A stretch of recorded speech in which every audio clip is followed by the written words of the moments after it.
Dopo anni di proteste contro la liberalizzazione delle aperture domenicali introdotta dal governo Monti, sindacati e commercianti mostrano preoccupazione per la volontà manifestata dall'attuale esecutivo di limitare le domeniche lavorative a un massimo del 25%.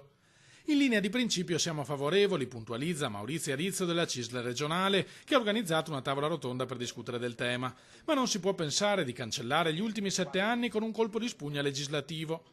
Oggi per molti esercizi commerciali di piccole dimensioni chiudere ogni domenica significherebbe la fine della loro attività. Credo che anche chi era contrario oggi si renda conto che i competitor, il vero competitore non è solo la grande distribuzione che ha fatto leva in questi anni, sono proprio l'e-commerce. Il sistema va riformato, sostengono dal sindacato, in accordo con le categorie e gli enti locali. Una quantità di domeniche programmate nel territorio con una pari opportunità, quindi su un quadrante a rotazione, quindi come le farmacie sono un servizio essenziale, sono calendarizzate con chiaramente aperture e chiusure. Così bisogna fare nel commercio, perché oramai i consumatori hanno dimostrato che i loro bisogni, il loro volere, la loro capacità di interesse e di consumo lo si fa anche alla domenica. Va pensata una revisione della legge, riducendo ovviamente le aperture domenicali, ma assegnando le competenze